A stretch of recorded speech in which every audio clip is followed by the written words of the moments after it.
Hello and welcome to episode 4 of X-Men, the animated series re-examined. My name is Dan Bain. Hello, I'm Javier Hakeem.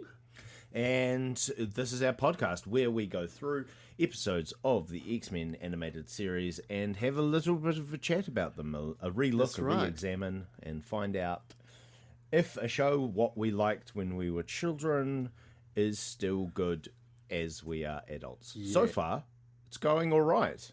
It's going great. We'll find out 30 years on, 30 plus years on, 30? Is it? Oh my God, 31 years on. Do we still like it as much? Short answer right now, yes we do. Short answer is yes. Yep. I have. It's holding me still. Damn. And I still haven't seen an episode that I've seen before. Really? Yep. I haven't seen any of these ones. I'm so jealous for you, Dan. I know. So this is number 4 of just new X-Men things. Yeah. It's episode number 4 in the series. However, it's story number 2 because both opening stories are two-parters. The first one, Night of the Sentinels, is parts 1 and 2, so that's 2 episodes. And Enter Magneto, and this one, which is called Deadly Reunions, is also a to-be-continued two-parter in this one. Tell us what happens in the episode, Hav. Oh, lots, Dan, lots. First off, we open with a really interesting opening that we'll come back to. Is Sabretooth, Professor Xavier, wandering around in Sabretooth's mind, trying to help him. Remember, Sabretooth has been brought back to the X-Mansion, trying to get the X-Men's help. And so we open with this weird kind of acid trip nightmare that Sabretooth's having with Professor X's help. We learn more about Magneto. He does another attack on a place called Metrochem. Senator Kelly enters the story. Jubilee and Sabretooth. We have a scene where we find out that Sabretooth is actually, he's been planning to be there all along, and he's a saboteur, and he's out to take out the X-Men.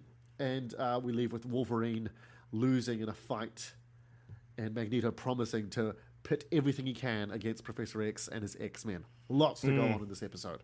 What did you think of the opening, Dan? Visualization of kind of telepathy stuff and I'm inside your mind kind of things. It's quite a common trope, but it's also quite an easy one to do in a quite dull and boring way. And was this dull and boring? No, I don't think it was dull and boring. I think it was quite... I loved Ghost Charles kind of floating around trying to get into the kind of Rubik's Cube of Sabretooth's mind and finding that difficult. And then the kind of psyche merging thing the mind that he does meld. where he is Sabretooth and Sabretooth is him. They're facing kind of Sabretooth psychic demons, and then clearly this representative of Wolverine manifests, and then that breaks the psychic link, and then astral projection Sabretooth Scooby-Doo's through the wall, like just like whoop,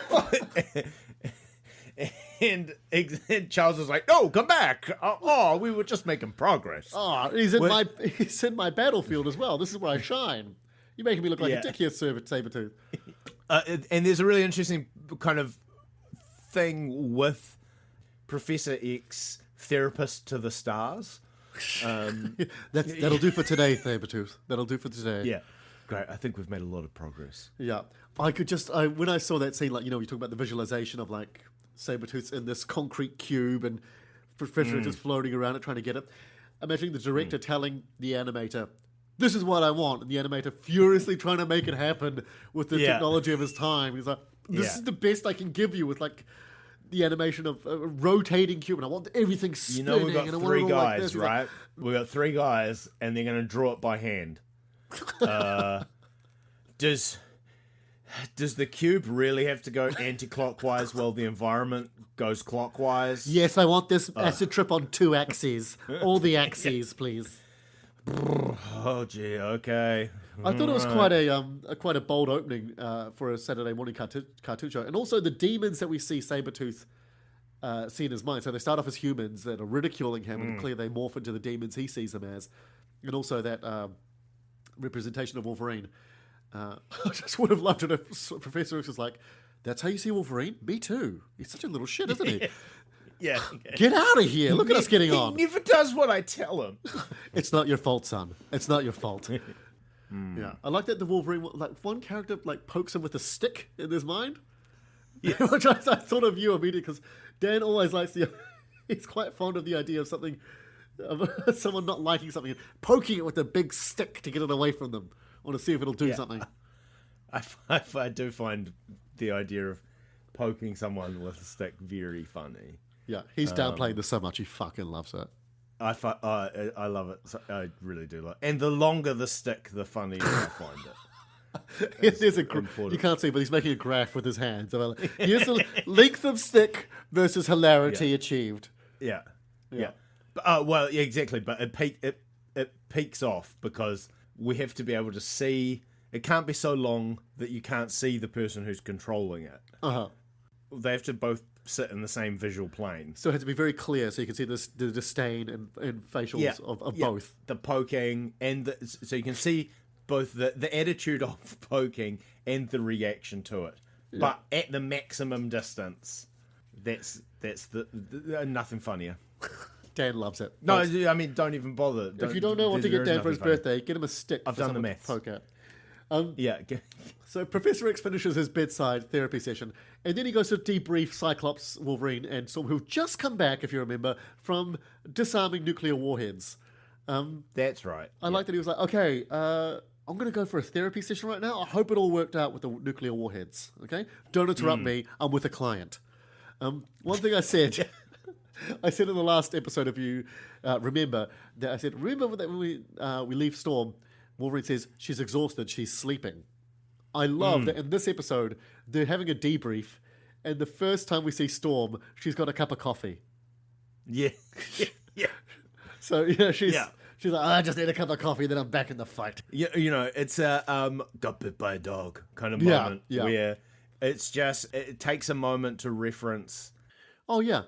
Reward the keen-eyed fans. And I think that's part of the charm of it as well, and the why it was so hooky is that there was a richness to the storytelling that very few other shows at the time were trying to do. Yeah. Other shows would just forget that Storm was sleepy. They would forget that Storm was sleepy, and also Morph would be alive again. But more importantly, the coffee would have nothing to do with that. They kind of jam into this meeting a bit of a previously on X-Men. Yeah. Where everyone's like, oh yeah, well, you remember what happened with the missiles in the last... Magneto. We all know what happened, didn't we? Yeah. In case anyone doesn't remember. Yeah. Professor X has Sabretooth in a levitating chair with restraints. Did you notice that? He's just kind of flying around the room like Luke Skywalker in Return of the Jedi, or like C-3PO in Return of the Jedi, when Luke's moving with his mind. And he comes down, and Wolverine again is horrified that his enemy is there. And we find out, everyone's like, Wolverine, why are you so scratchy? And we find out that Wolverine's like, he killed some of my mates. I think the exact words he said was like, we used to work together, and he wasted some of my friends. That's right, yeah.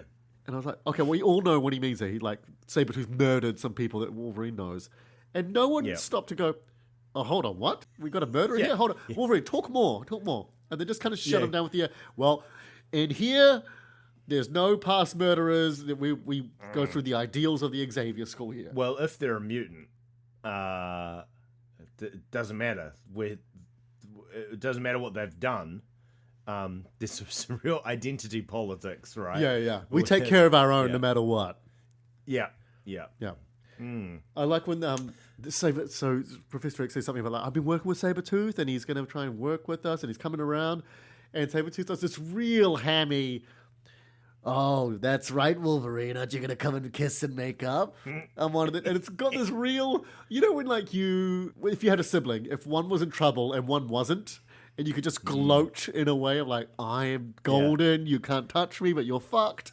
I'm appealing to mum and dad. Come on, let's share. And the other one was just simply going, fuck you. Yes. Yeah. It had that sort of energy to it. Is Sabretooth meant to be Canadian as well? I can't. Good question. I actually can't remember from the comics. Him and Wolverine go way back. I mean, if you go for the movie continuities, they're actually brothers. So I could say maybe Canadian. But right. I can't give you an honest answer right now, and I do feel a bit shamed about that. I can't tell you that. Sorry.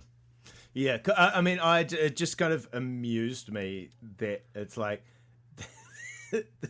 the global kind of definition of what it is to be Canadian is so like, oh, they're so friendly and kind of, just low key and chill and apologizing for everything.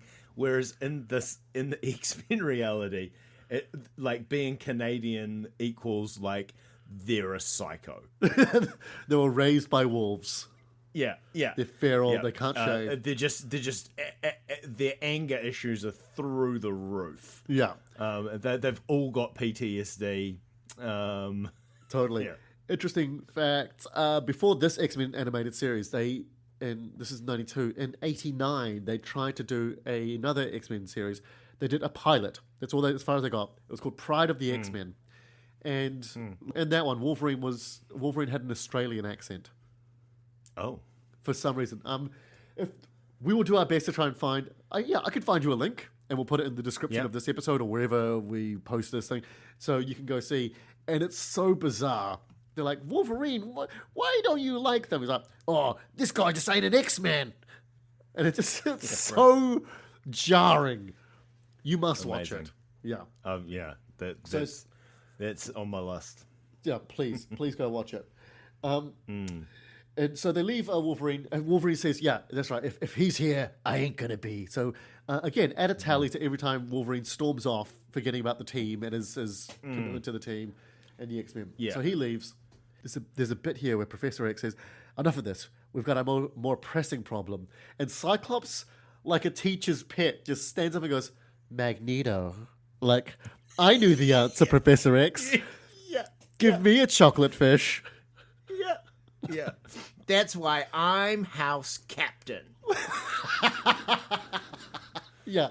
And it was the first time I was like, yeah, I can kind of see why people don't like Cyclops. Magneto does what every villain in this time of the 90s does. Like, I'm going to attack a chemical plant because, in the 90s, chemical plants just had no safety regulations whatsoever. These days, you could probably fire a nuke at a chemical plant, and they've got enough fail-safes and backup systems enough to keep it fine. They're made out of they're just like a giant black box. But in the 90s, in the cartoon, they are just, death traps. I mean, their primary, obviously, storage for any type of chemical, but particularly a corrosive chemical, is the open-air vat. How do you expect to get any superheroes or supervillains if you don't leave any vats of shit lying around open? You got to leave some vats, and you also got to have some gantries. If you're building a chemical plant and they're looking at the schematics and there's no gantries, you're gonna get laughed out of. I could put a camera up on top of the vat if you want to observe what's going on in the vat. We don't.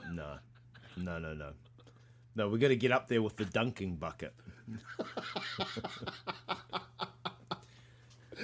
So Magneto goes and takes on the chemical plant. There's a real little I got bit by a dog moment here, where Magneto, like, he's been relishing like his game of chess with Charles, even to the point where before he's planning this attack, he's at a supercomputer scrolling through different locations he can attack. And if you look at any of them for any amount of time, you'll realize none of these places exist. You know, like everywhere geographical he's looking at, just like that's just clearly an artist's squiggle that was under pressure and with a deadline. And he's going like, where will I go next, Charles? Where will you see me? Any good as this place is other. Any place is as good as any other. And when he gets to the chemical plant, waiting for Charles, there's this real weird bit where he goes, I wonder what's happened. What do you say? I wonder what you look like now, Charles. Perhaps a toupee?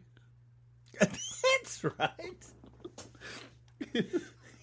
Yeah. So, musing over whether his old bald friend has suddenly decided to get a toupee. Because in the flashback, does Charles have hair in the flashback? No, he doesn't. Yeah. He can walk. Yeah.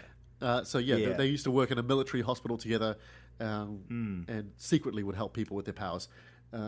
Yeah, Professor X is still bald then. With X-Men or with any of these kind of franchises that go through constant rebootings, right? And they kind of start again, and they go, okay, let's do it this way, and this time we'll reimagine it. And the reboot of Magneto as a Holocaust survivor that they do in the film one. Yes, it's actually from the comics, and they do it in the first movie. Yeah, he's a Holocaust survivor. Yeah. A lot more makes sense of Magneto with that, where of his kind of motivations, where it's like, definitely that kind of... I've experienced the world of people being sent away to internment camps and that kind of dehumanization of people, and I won't have it again. Like that feels really resonant, and I found myself missing that. Yeah, they tried to retcon it Magneto in this one in a little bit. So some differences from the comics. In the comics, his name is Eric Lenscher. To kind of talk about his Polish roots. In this one, it's Magnus, and they retcon him. Rather than surviving the Holocaust in World War II, he is a survivor of an invasion of a small country. But so that's kind of like they keep it vague, but they try to pull out the same sort of consequences and convictions that he would have because of that. Clearly, there would have been the shortest roundtable discussion where they were like, so we're going to have a flashback to the Holocaust? And like, okay, thank you, Brian, for your time. Yeah. You can leave now. Yeah. This is Fox Kids, mate. This is Fox Kids. Yeah. Yeah. He's like, I've got the storyboards here. Check it out. No, thank you very much, mate. Yeah. Put that model train away. We're going to finish this meeting now. Thank you very much. So, Yeah. It's a small island and there's gorillas. Yeah. End of story. He's very angry. But that's one of the things that makes Magneto a great character is, I think they did their best of trying to retcon his character and his motivations here. But the point is, he thinks he's right. And I think that's the trope of any great villain is not just, I want to take over the world or I want to have all the money. It's like, I think I'm right. And the reason I'm doing this is because you guys can't see my vision yet. And a lot of the time when people, these villains do this, when they think they're right, the really good giveaway is they want the people they're fighting to join them, to share in their ultimate utopia, in their ultimate vision. Like, can't you see? Why can't you join me? You could be happy too. Yeah. So Magneto turns is in Metrochem is the name of the chemical plant there. The X-Men turn up. This is Cyclops' shitty moment number 2 in the episode. In the previous episode, the first time he sees Magneto, he fires an optic blast, gets absorbed by Magneto's shield. Okay, clearly your powers are ineffective right now, Cyclops. Turns up, signs him at the chemical plant, does the exact same thing. Yes. Fires an optic blast, does nothing. I'm like, mate, you're the leader. Do better. This fight in the chemical plant, Magneto just wails on the X-Men. They don't stand a chance at any point during this. He's just biffing stuff and absorbing all their powers and reflecting things. Not just wailing on them, to the point where he makes a wall full on Storm and she reverts, she suddenly goes through the trauma of her childhood claustrophobia. Was X-Men the Animated Series the reason that you found out what claustrophobia was? It was for me. How about you? I don't know. Are you claustrophobic? No, I'm not claustrophobic, but I remember seeing what happened to Storm, and it made me curious, and I think I maybe asked my parents or something like that. But I do remember the reason I found out what claustrophobia was because of this show, and because of that, finding out, there are other phobias, and finding out that phobia means fear and everything. Just one of those little things that you pick up in your mind, you kind of remember where you found them out from a show. A little bit like, did you have, a lot of people our age have this thing of in a dream, you can't read because reading comes from the one side of your brain and the dreams come from the other side of your brain. Apparently that's false, but most people get that from, there's an episode in Batman the Animated Series. Oh, yeah. I do remember that. You get this too, yeah?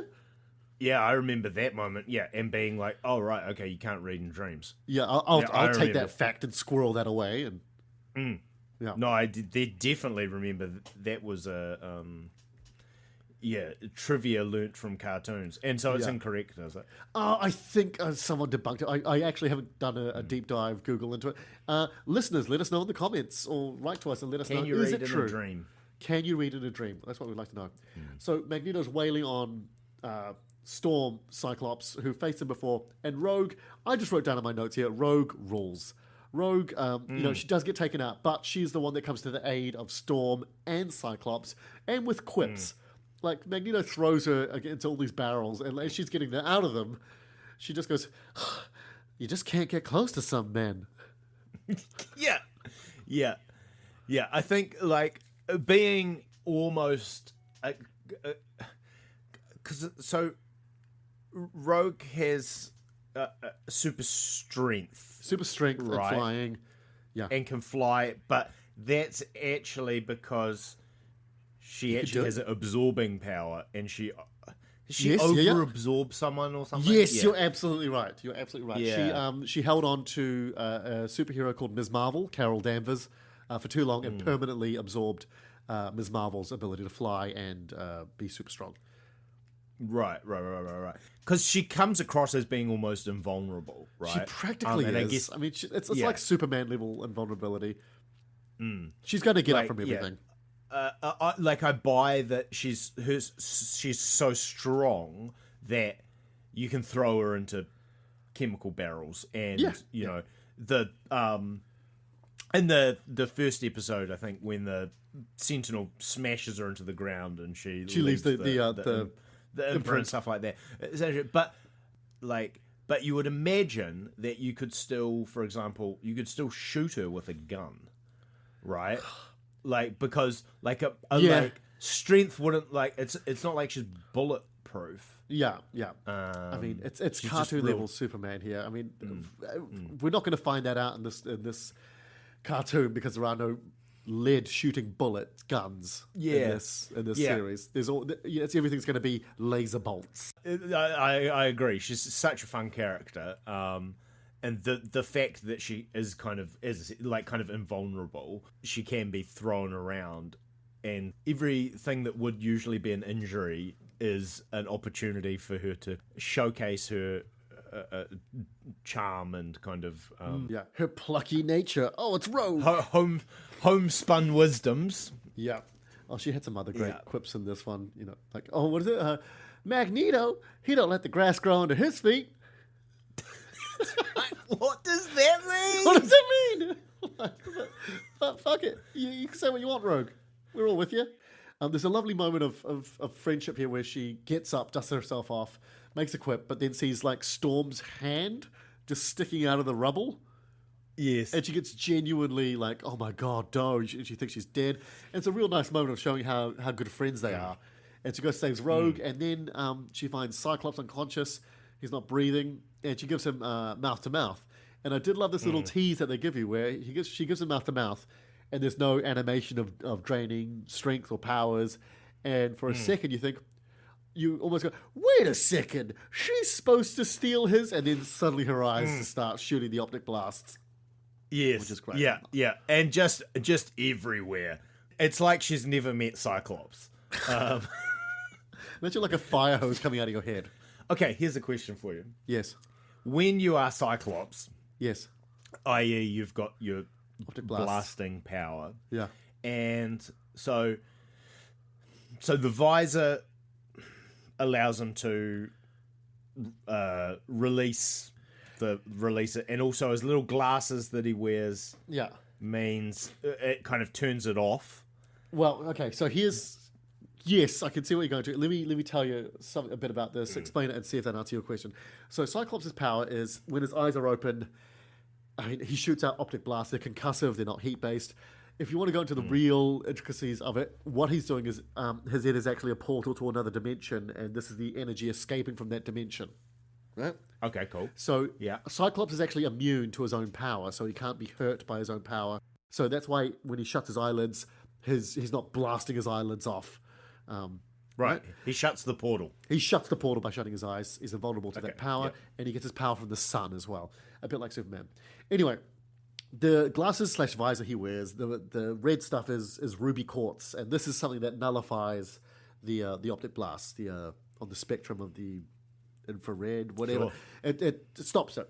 Long story short, so the glasses he normally wears are ruby quartz lenses, and the visor is very special because it's actually a series of tiny little vents made out of ruby quartz, and they help him focus his power. So depending on how many things he touches, opens, he operates it by touching the stud on the side of the visor.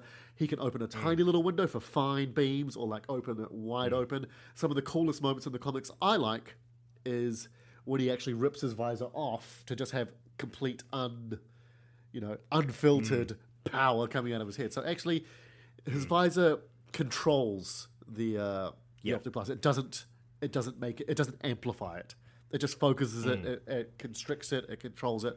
So, to take it off, that's when he's really going to do some damage. Right. It makes it more. It gives it more utility. Yes, exactly. Like, imagine like different shaped nozzles on a garden hose. Yeah, I feel that. Okay, but that doesn't answer my question. Damn it! My question is, what could it be? What does he see when he's looking through the blast? Probably lots of red. Yeah, because he's functionally blind, right? Yeah. Right, because he has to have his eyes shut all the time. Yeah. When he opens his eyes, it opens a portal and it blasts. Oh yeah, he can see Portal yes, energy good point. out. He can see. Can he see? Yes. Through. So his eye, when he's open, he can see, but he's blasting. He's blasting. Yeah. So anytime you see him like in a room somewhere, and he's just looking around talking to people, his eyes are blasting away, but the ruby quartz is stopping anyone in the room getting killed. Here's where the question really was. Yeah. Is because then Rogue opens her eyes, starts blasting. Yeah. Can she? So that by that logic, she can see everything that like. It's very clear to her that it's like, oh, I'm looking at that and it's exploding. Yeah. Yeah, but it would be pretty traumatic for her as well. Like, she probably wouldn't understand that. It's all happening so quickly. And I bet she's never really absorbed Cyclops' power before. I mean, like, right now, if you started looking at everything you looked at started exploding, it would take you a second to get over the shock as well. I'm going to give her that. Yeah. What I will not excuse is that there was no quip while she was doing it. Yeah. So they're all getting trashed, but then Charles Xavier turns up. Finally, right? I would say, finally, Charles. He's your old mate. You've been sending your students to go take him out. Turn up. I know, and I actually had a bit of a question about this, which is, was he just sitting in the plane? He's in a wheelchair. Maybe it took him a while to get there. Oh, yeah, right. So he's like, sorry, his gravity chair. Deploy. And everyone goes, zoom. And he's like, no, seriously, guys, fucking wait up. Wait up. The ramp hasn't come down yet. Yeah. Give me a second. Yeah. We get the good park because of me, and suddenly you guys all take off. Yeah. Oh, way to take advantage, guys. Way to take advantage. I felt really so. He's fighting Magneto in his floating chair. Well, they have a lot of talk first, and then Magneto knocks him out of the chair. And there's a bit where Xavier starts to crawl away on his drag his body away. I'm like, where are you going? Yes. Yeah. The guy can fly. Yeah. Do you? Yeah. It's interesting to kind of consider and see here Charles using his power as an offensive weapon. Where effectively it's my power when I use it offensively, it's to give you crippling PTSD. Here's the memories of the worst things that have ever happened to you amplified. Enjoy that. How's that? You like that? And it clearly paralyzes Magneto. Was not expecting what's your special power? Oh, trauma. Yeah. The worst day of your life. I know it. I'll find it. I'll replay it. I'll amplify it. Yeah. A couple of things about that was like, ooh. Again, continuity-wise, Magneto's helmet is supposed to block telepathy in there.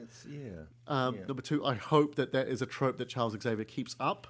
Like anytime he's like, you want to fuck with Professor X? Let's find it was. What'd you do? Piss your pants Yeah. at schow? All right, let's do it. Yeah, let's do it. Let's go. Yeah, Let's but go. now all your family are watching too. How about that? Yeah. Yeah. Yeah. And a little bit here that annoys me is when they're escaping after. So Magneto leaves because he can't face his childhood trauma anymore because it's horrendous. And Charles commands his chair to come and get him through telepathy, but like he kind of makes it look like he pushes the buttons with his mind. He can't do that. He doesn't have telekinesis. He's got telepathy. He does not have telekinesis. So that was a little like, you can't do that. But fuck it. And then we have another nice Professor X teamwork moment here where he guides Rogue because she's blind. She can't open her eyes. Yes. And he's saying, I'll telepathically guide you as you carry off Storm and Cyclops. Yeah, I think they've been doing quite a good job of finding actual interesting, workable, practical applications of telepathy. It's cool, as opposed to just being like, "Hi, you can hear me from a distance." That's good. What's going on over there? What's going on? Just like, in your brain. Oh fuck! You Professor couldn't X. just call. Yeah, just constantly sliding into people's mental DMs. Yeah. Hey, bro, what's going on? It's me, Prof X. Sup? What you guys doing? You up? Before they left to go fight Magneto at the chemical plant, they've got Sabretooth, who is an unknown in the base, and they just went, Jubilee, you look after Sabretooth. Yeah. How irresponsible Jubilee is that? just gets like there's some real teenagers do babysitting, don't they?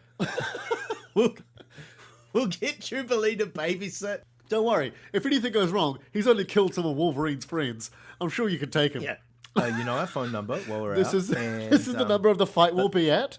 Here's the number of the chemical plant. Here's my chair.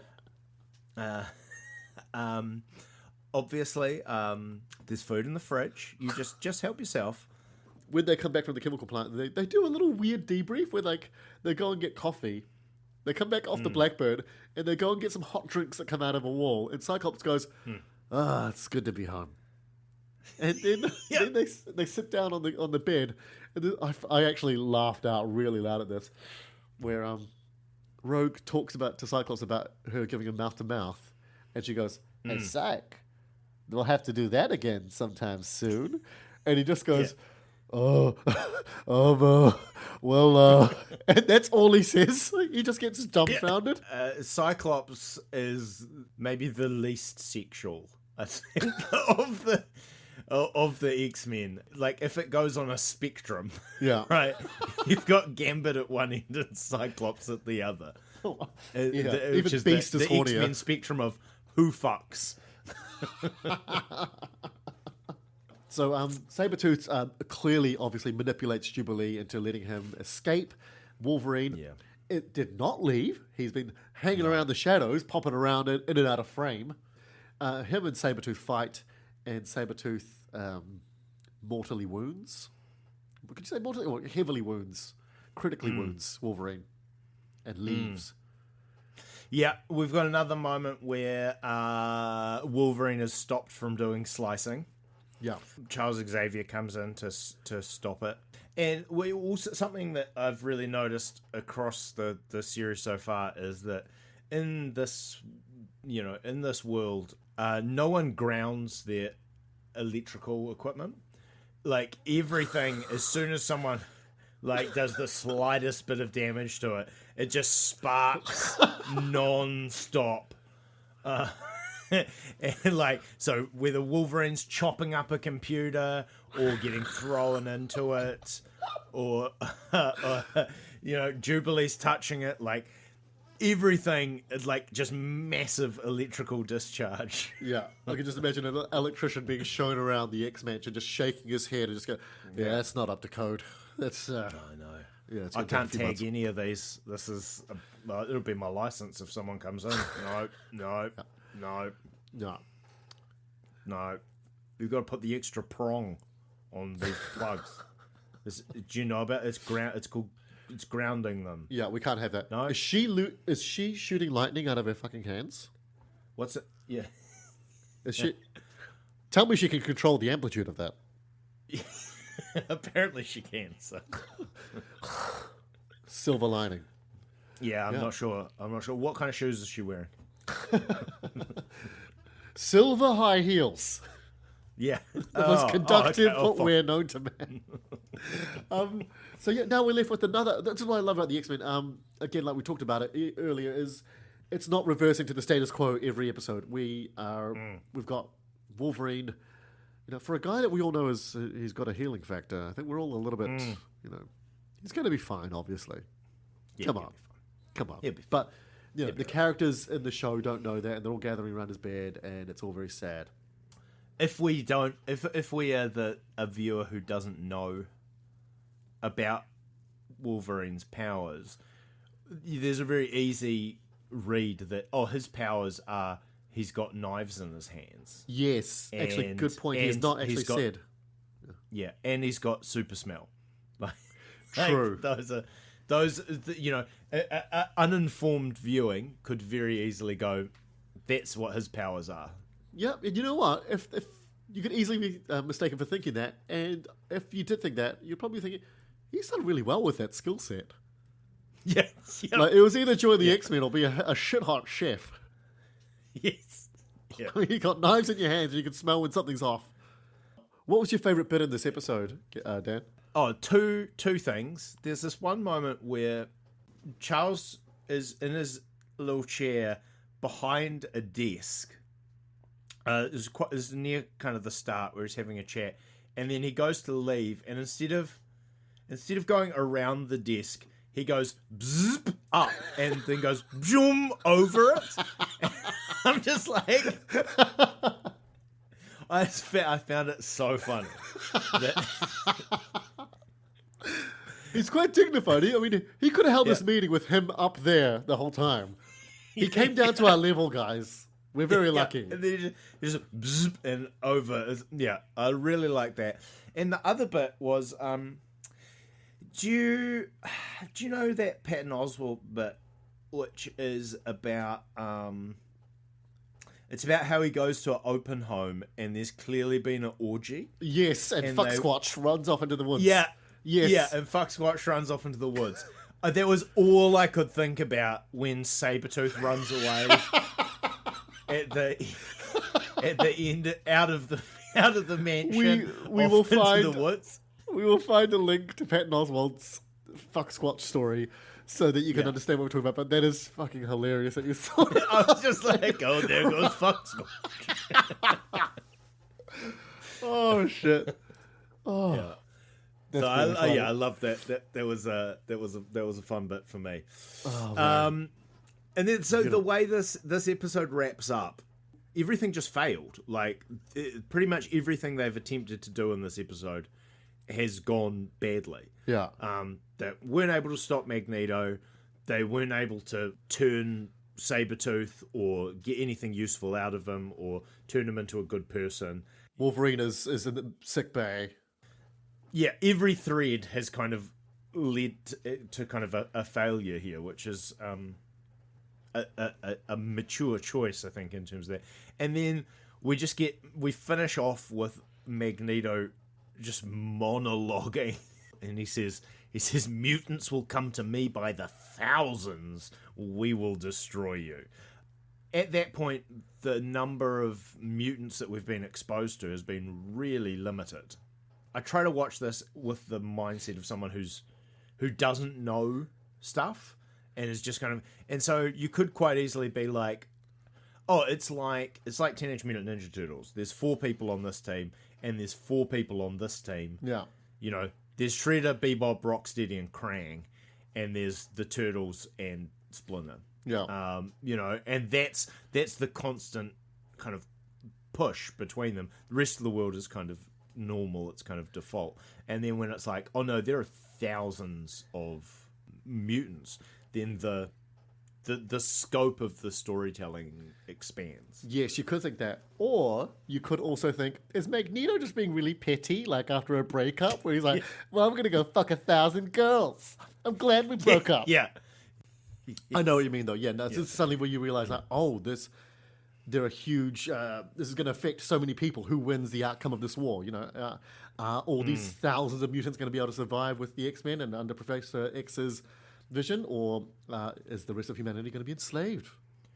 Are they going to roll? Yeah, the other thing that happens is that guy announces his candidacy for the presidency. God. Yes, it's just shown on the yes, Senator Kelly, who don't like them don't like them mutants. Yeah, another plot point. Yeah, so again we see the we've got the personal drama, we've got these kind of team dramas, but it's also playing out a global political conflict as well, which and it's every 10-year-old knows, like, if he passes a few bills through Congress over his term, in a few years, mutants could really be in trouble. That could be in a lot of trouble. Yeah. Yeah. So much happening in this episode. A lot happens in the episode. It feels like the end of a beat. Yes. Not knowing quite what the overall arc of things. I'm like, we could immediately have more Magneto, or it could use this as another pivot point to head in another direction. Show us another part of this crazy world. Yeah, exactly. So interested to see where we go next. I'm so excited for you. I'm so excited for you that you don't know where the series goes and you can't remember it that well. Another thing I'm excited to do is actually find an episode that I've seen before and be like, oh my gosh, this one. But I feel like they're all Savage Land storyline, which I don't even know. It goes everywhere. It goes everywhere. Where in the continuity? Don't get me wrong. There's going to be some episodes in some places you're just like, I did not need to go there. But hey, it's all part of it. Yeah. And to be honest, like, it's about time they made a misstep. Like, I'm also kind of excited for, like, that one was a clanger. And there's heaps of episodes. I'm sure we'll come across one. On this week's podcast, Dan rubs his hands with glee as the showrunners drop the ball. Oh, it was appalling. But nope, still going well. Well. And you can find out if it's still going well in the next episode of X-Men the Animated Series Re-Examined. You can find the show wherever you find your favorite podcast on the internet. If you like to follow individuals who are podcast hosts, you can follow either Harv or myself on various social media platforms and content distribution networks. The links to all of those are in the show notes. Do tell a friend if you have a friend. Show-offs. Catch you next time, guys. I know. See you later, Harv. Thanks. Nice.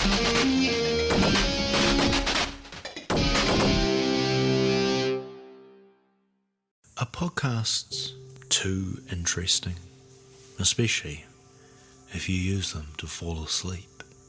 I'm Dan Bain, and all 4 seasons of my podcast, Sleepy Time Mumbles, are interesting enough to listen to, but not interesting enough to keep you awake.